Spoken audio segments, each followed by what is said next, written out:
3D printing's awesome! Until it's not. When you start your 3D printing journey, you expect some trial and error, but trust me, there's a couple things that you will not see coming. In today's video, I'm going to break down the top 3 things that caught me by surprise when I was starting my 3D printing journey. Hopefully this saves some of you the same frustrations that it has given me. So grab some coffee, let's sit down, and let's get into it. What's going on, guys? If you're new here, my name is Brian, and this is Z-Axis Garage.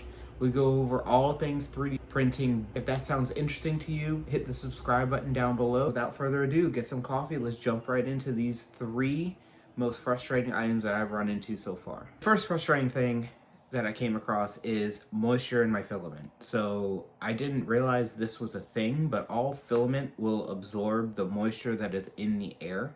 So they all come shrink wrapped, and if you take it out of that shrink wrap and leave it on a shelf somewhere for an extended period of time, it will absorb the humidity that is in your house, in your print shop, wherever you store this filament. I didn't realize this was a thing, so I've had plenty of prints where I was running it through the printer and then the filament would get to the hot end and it would make the water just evaporate rapidly, and it would cause little potholes in the prints and cause the print to fail. I highly recommend having a filament dryer, so that way you don't waste rolls of filament. The next thing that was frustrating me, and this is kind of unique to my setup, but it might pertain to you guys as well, is the air conditioning vents in your house.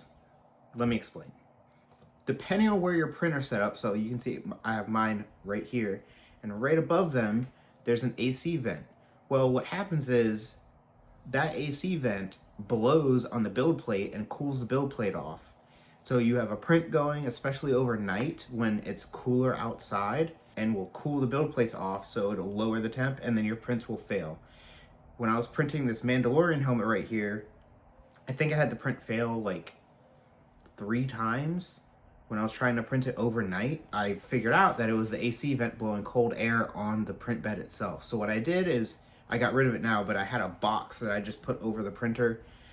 That way it kept all of the heat in, and the AC vent at night wouldn't make the print fall off the bed. Make sure you watch your AC vents. If your printers are next to an AC vent, get an enclosure, get something to block the vent, close the vent, do something, because your prints might fall off the bed if the air is blowing directly on it. All right, and number 3. This one, to me, is the most frustrating, and it's the least avoidable. Tangles in your filament. So this can happen from the factory. It can happen when you take it out of the packaging. It can happen when you're changing the spool out of your printer, or, you know, if it unwinds a little bit. It just happens. The most frustrating time is when it happens from the factory. You have a brand new roll of filament. You're getting ready to do a big print. Let's say it's going to print overnight. You throw the filament in the printer, it gets going, prints fine for the first few layers, you go to bed, then you come back, print failed because it can't unwind the filament because of a tangle. It happened with this filament right here. This one has a clear spool, so I can see it. I can see the tangles in this one.